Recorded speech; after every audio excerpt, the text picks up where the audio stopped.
verse 39, David fastened his sword to his armor and tried to walk, for he had not tested them.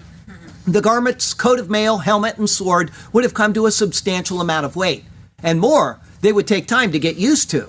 Like a person who didn't normally wear shoes would have to get used to doing so.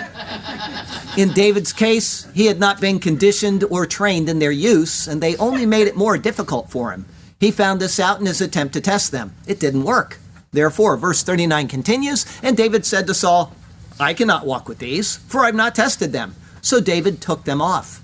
The fact that David was willing to try the protective clothing on shows that he was willing to do so if they were amenable to him, but they were not. However, he was trained to wage battle with beasts with much less, and he was willing to do so again as he had done before. There appears to be a deeper meaning here, however. David uses the word nasah, to prove or to test. It is the same word that was used when Israel tested the Lord at the waters of Massah in Exodus 17. The people almost immediately failed to trust the Lord that he would provide after they had been brought out of Egypt. They faced a little bit of hardship and they asked, is the Lord among us or not? Later in Deuteronomy 6, Moses warned the people, you shall not tempt, that word, nasah, the Lord your God as you tempted nasah him at Massah. The account here says, Kilo nisiti, for no, I have tested. He is certainly referring to the implements of war, but he has already said that it is the Lord who would deliver him.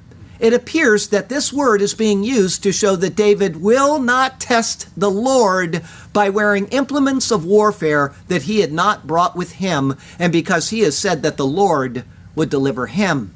And so he laid aside the warrior's garments and decided that he could do better without them.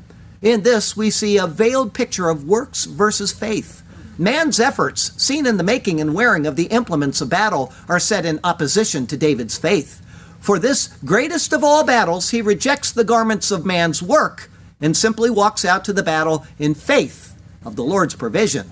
In that walk of faith, he then provides for himself the simplest of all weapons. They are things he would have used in his time alone in the wilderness with his own flock to tend to.